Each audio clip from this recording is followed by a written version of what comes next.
আমাদের দলের নেতা কর্মীদেরকে আপনি সব কাজে অঙ্গীকারবদ্ধভাবে থাকার দিবেন। বাংলাদেশকে আমরা নিরাপদ একটা বাংলাদেশ গঠন করতে পারি। ছোট্ট বাংলাদেশ, এই বাংলাদেশে আমরা পাবনা বা এলাকা নয়। আমি তো সবসময় বলি হাতের তালুর উপরে আমাদের এই দেশ দেখা যায়। এখানে 18 কোটি মানুষ বাস করে। দেশকে বদল করতে হবে, দেশকে সব মানুষের নিরাপদ বাসস্থানের ব্যবস্থা করতে হবে। আর আমাদের প্রফেট হযরত মুহাম্মদ সাল্লাল্লাহু আলাইহি ওয়াসাল্লাম তার নির্দেশনা চ্যারিটি বিজ্ঞানের ফল।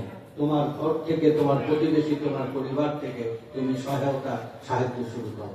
আর এই পাবনা আমার ঠিকানা, পাবনা আমার ভাই ও বোনেরা। এই পাবনাকে যেমন গড়ে তোলা, পাবনাকে নিরাপদ করা, বাংলাদেশকে নিরাপদ করার অঙ্গীকার নিয়ে আমার এই পথ চলা। ইনশাআল্লাহ আমি দীপ্ত চোখে দেখছি বাংলাদেশ দুঃখের দিন অবসান হতে যাচ্ছে।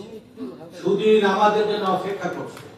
এই সুদিনের জন্য আপনাদের একটি কাজ, শহীদ জিয়া, খালেদা জিয়া, তারেক জিয়ার দলকে বিজয়ী করা। আপনার ইতিহাসটা আমি ছোট্ট করে বলি। 1979 সালে 3টে দল ভোট করেছিলেন। বাংলাদেশ জাতীয়তাবাদী দলের প্রার্থী মির্জা আব্দুল হামিদ, আওয়ামী লীগের প্রার্থী ওয়াজউদ্দিন খান, জামাত ইসলামের প্রার্থী মৌলানা আব্দুল সালাম। আরেকটি বছরের উদাহরণ দেব 1996 সালে বিএনপির প্রার্থী বীর মুক্তিযোদ্ধা রফিকুল ইসলাম বুকুল, আওয়ামী লীগের প্রার্থী এ.কে খন্দকার আর জামাতের প্রার্থী মৌলানা আব্দুল সালাম। প্রতিদ্বন্দ্বী নির্বাচন যতবার হয়েছে ততবারই পাবনার মানুষ বিএনপি ধানের শীষকে বিজয়ী করে।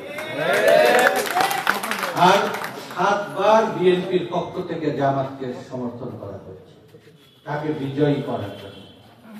স্বভাবতই খালেদা জিয়ার মনোনীত প্রার্থী পাবনাতে জামাতের নৈতিক কর্তব্য ছিল বিএনপিকে এখানে সহযোগিতা।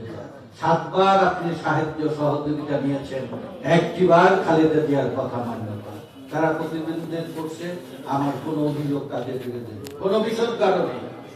যদি তারা জয়যুক্ত হয়, আমরা বিএনপি নির্দ্বিধায় আমরা দেশ সেবার জন্য কাজ করি। তবে তারা ক্ষমতায় যাবার জন্য যে সমস্ত কথাবার্তাগুলো বলছে, যে সমস্তগুলো সমালোচনা অভিযোগগুলো করছে, এটা রাজনীতির মাঠকে কলুষিত করছে।